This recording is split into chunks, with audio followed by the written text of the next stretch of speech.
هلو برايمري 6 معاكم ميسز رانيا صلاح. النهاردة هناخد lesson 1 meaning of ratio and its properties. The meaning of ratio. Ratio is a way of comparing between two quantities by division. For example, Magid wanted to paint a wall using a light blue paint. To get the color of this paint, he mixed 3 kg of white paint to 4 kg of blue paint. يبقى هو محتاج 3 kg of white paint to 4 kg of blue paint. أنا عندي دلوقتي ratio between white paint and blue paint. The white paint is 3, blue paint is 4. 3 parts of white, 4 parts of blue. يبقى احنا كده كونا ratio عبارة عن 3 و 4. طيب أنا ممكن أكتب ratio إزاي؟ أقول 3 to 4. احنا اتفقنا، احنا قلنا white to blue. The number of white is 3, the number of blue is 4. White 3, blue 4. 3 to 4. ممكن نكتبها in another form 3 over 4. وthird form 3 to 4. يبقى أنا عندي دلوقتي 3 to 4. 3 to 4. 3 over 4. 3 to 4. يبقى احنا دلوقتي عرفنا ازاي بنكتب الريشيو. انا عندي 3 forms ليها 3 to 4 or 3 over 4. ونخلي بالنا in the order of terms in a ratio is important. ايه هي the terms؟ انا اتفقنا قلنا ان الوايت first وبعد كده قلنا البلو. يبقى الاوردر هنا مهم. هنبتدي نكتب الفيرست اللي هو الوايت بينت وبعد كده البلو بينت. يبقى 3 to 4 or 3 over 4. لو انا قلت الريشيو between blue paint and white paint يبقى احنا دلوقتي هنبتدي الاول بالبلو بعد كده الوايت. البلو 4 والوايت 3 يبقى تتكتب 4 to 3 or 4 over 3 or 4 to 3. Ratio of two numbers. The ratio of two numbers, the first number over the second number. احنا عرفنا ان الريشيو بيكون in the order، يعني بيكون بالترتيب. The first to the second or the first term to the second term. يبقى هنقول الريشيو هيكون the first number over the second number or the first term over the second term.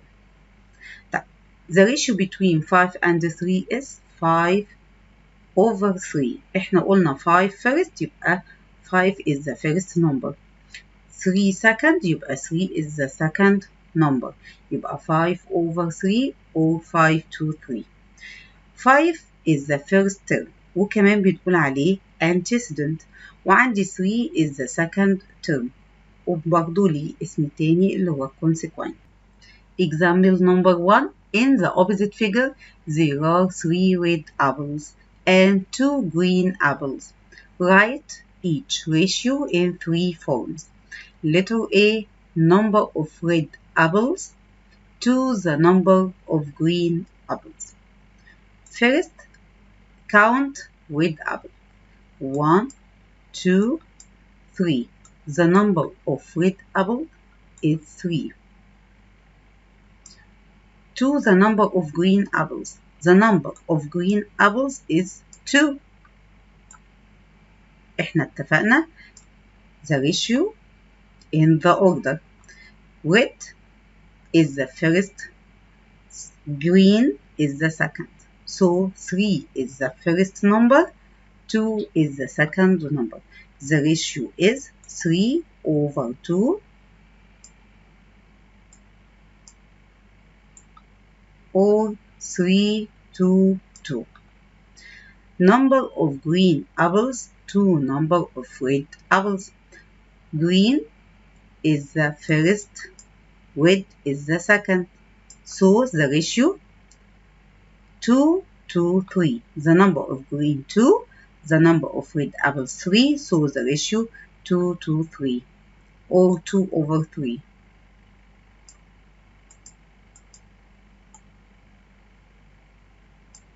Number of green apples to the number of all apples. The number of green apples is 2. The all apples is 5. So the ratio 2 to 5. 2 to 5.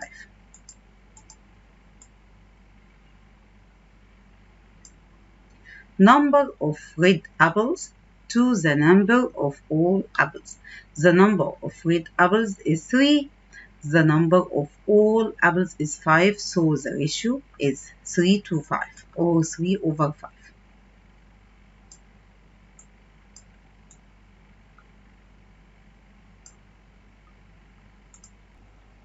Notice that number of green apples over number of red apples equal 2/3. Green apples is the first, red apples is the second. So we write the number of green apples is 2, the number of red apples is 3, so we write 2 first and 3 second, 2/3. This means the number of green apples equal 2/3 number of red apples. Try by yourself. Look at the opposite figure, then complete each of the following. Number of blue units over number of green units. Number of blue units 1, 2, 3. 3 blue units. Green units 1, 2, 3, 4. Number of blue units over number of green units equals 3/4. Letter B, number of yellow units. Yellow is 1. Blue units 3. Number of yellow units over number of blue units equals 1/3. Number of green units. The first is green. 2. Number of yellow units. Yellow is the second, so the number of green to the number of yellow. The number of green is 4. The number of yellow is 1. The ratio is 4 to 1. Number of blue units to number of all units. Number of blue units 3. Number of all units, the all units is 8. 1, 2, 3, 4, 5, 6, 7, 8. 3 to 8. Number of yellow unit. Number of yellow units equals to number of green units. Yellow is first, so I will write yellow, the number of yellow in the numerator 1. Green second, so I will write the number of green in the numerator 1, 2, 3, 4. Number of yellow units equal 1/4 number of green units. Number of green units equals, we write green units in numerator, all units in the numerator. Green units is 4, so I will write 4. All units 8. 4 over 8. 4 over 8, 4 half of 8. So the fraction is 1/2.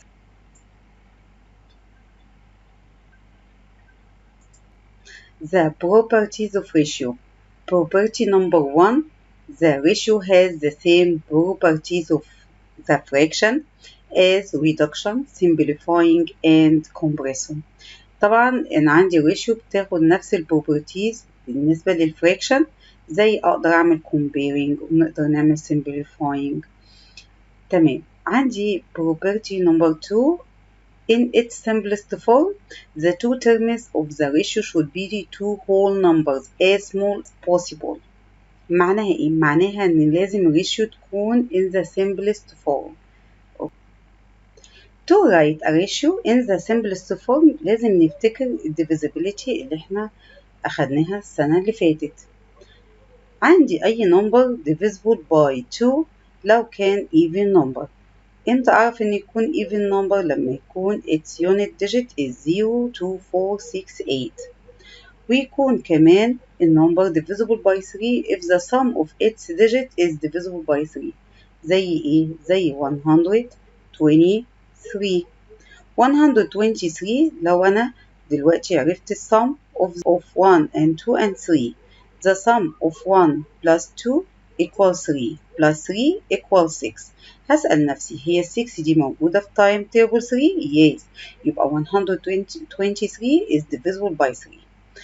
كمان بيكون عندي النمبر بيكون divisible by 5 لما يكون its unit digit is 0 or 5.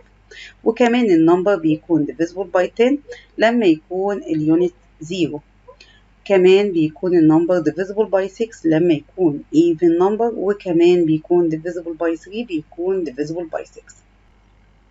Write each of the following ratios in its simplest form. Letter A 25 to 45. 25 and 45 are divisible by 5 because its unit digit is 5. يبقى عندي هنا اليونت digit 5 يبقى لازم تكون divisible by 5. يبقى divide the two terms by 5.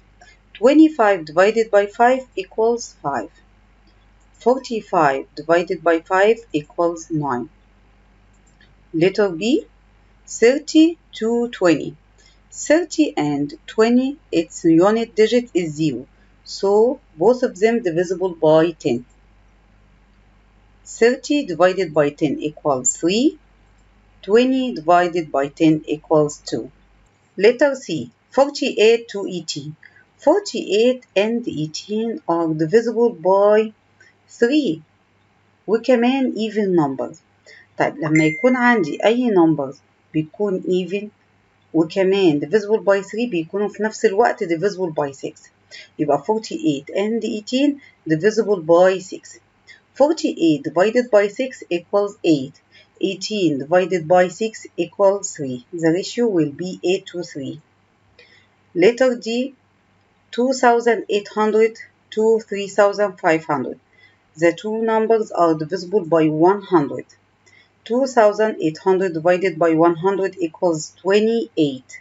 3500 divided by 100 equals 35. 28 and 35 are divisible by 7. 28 divided by 7 is 4. 35 divided by 7 is 5.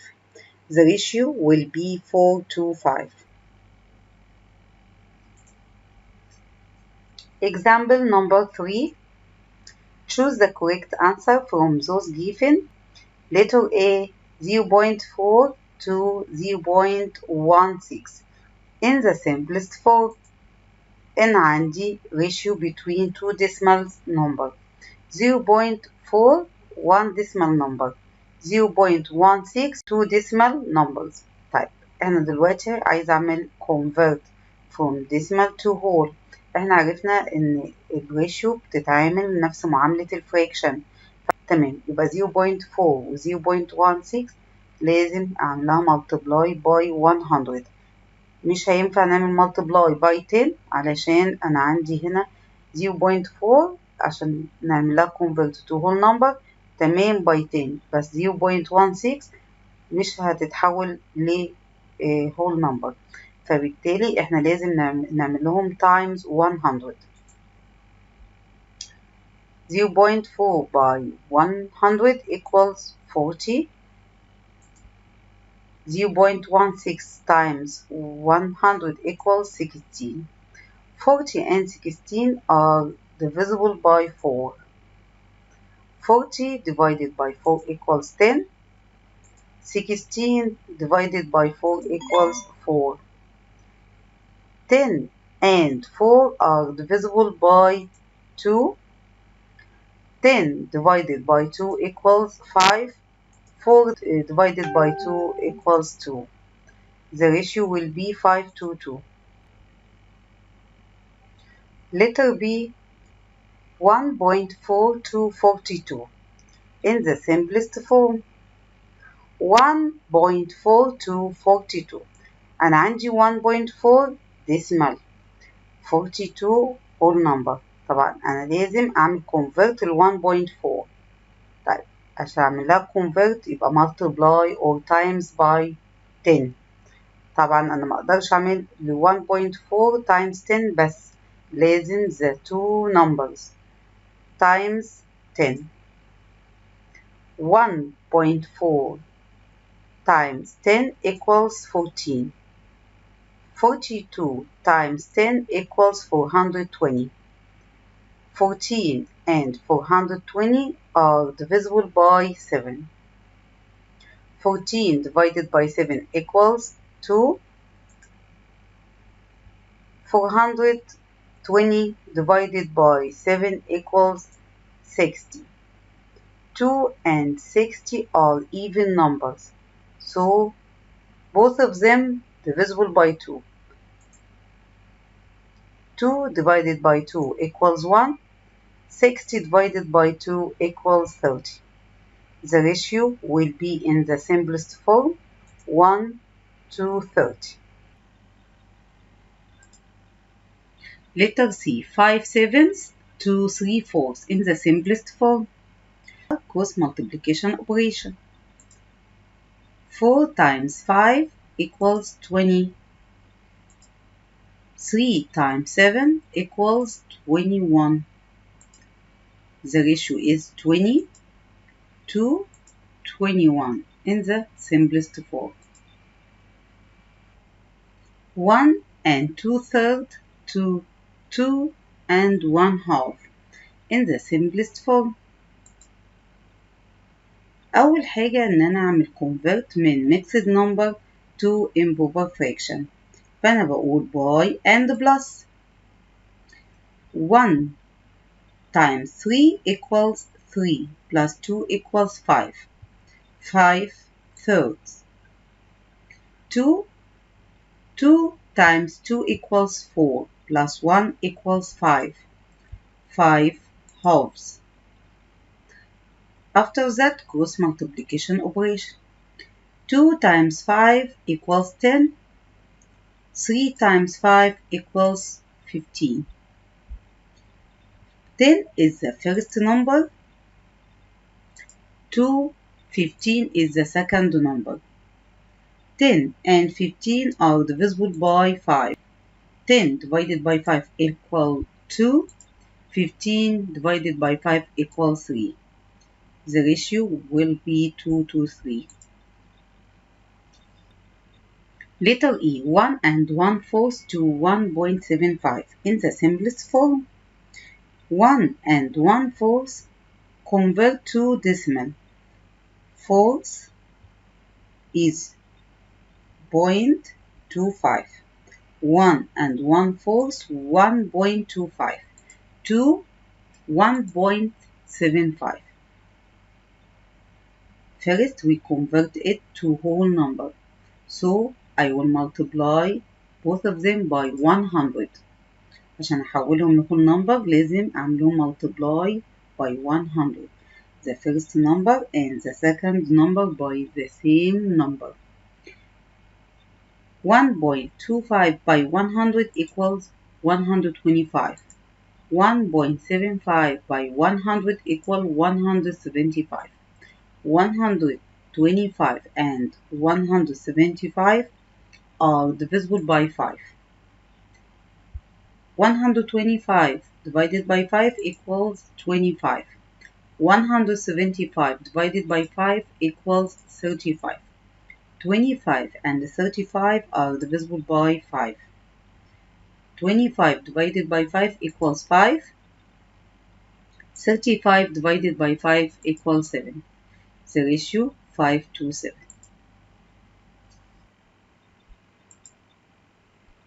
Letter F 2 to 1/5 in the simplest form. احنا عارفين 2 دي whole number، وأي whole number الدينوميريتور بتاعه بيكون 1، فأنا أقدر أكتبه 2 over 1. to 1/5. بعد كده cross multiplication operation. 2 times 5 equals 10. 1 times 1 equals 1. The ratio 10 to 1. Remarks. Number 1. In an equilateral triangle, the ratio of the side lengths to the perimeter is 1 to 3. أنا عندي في أي equilateral triangle بيكون السايد لو 1 بيكون البريمتر 3. طب ليه؟ أنا عندي هنا لو equilateral triangle هيكون السايد 1 فأنا هقول 1 plus 1 plus 1 equal 3. يبقى البريمتر دايما بيكون 3 واللينس side equals 1. يبقى ratio between the side length and the perimeter is 1 to 3. In a square, the ratio of the side length to the perimeter. نفس الكلام لو أنا اعتبرت إن side length of the square is 1 هيكون البريمتر 4. ليه؟ لأن أنا لو أنا اعتبرت السايد length 1 فأنا عندي البريمتر the side length by 4. يبقى 1 times 4 equals 4. يبقى side length 1 والبريمتر بيكون 4. In a rhombus, the ratio of the side length to the perimeter is 1 to 4. نفس الكلام احنا عارفين الرومبس زي السكوير بيكون السايدز equal in length. فلو أنا عندي السايد length 1 بيكون البريمتر 4. In a square, the ratio of any side length to another side length. أنا عندي side length لو اعتبرت 1 and any other side length 1 هيكون طبعا 1 لأنه بيكون equal side equal in length. يبقى 1 to 1. لو أنا حتى قلت side length 2 and another side is 2 هيبقى 2 2 2 هيكون in the simplest form 1 to 1. In a rhombus, the ratio of any side length to another side length is 1 to 1. نفس الكلام قلنا the side length of the rhombus بيكون 1 يبقى another side length بيكون 1. لو كان side length is 3 بيكون the other side is 3 وهنقول divided by 3 يدينا 1 to 1.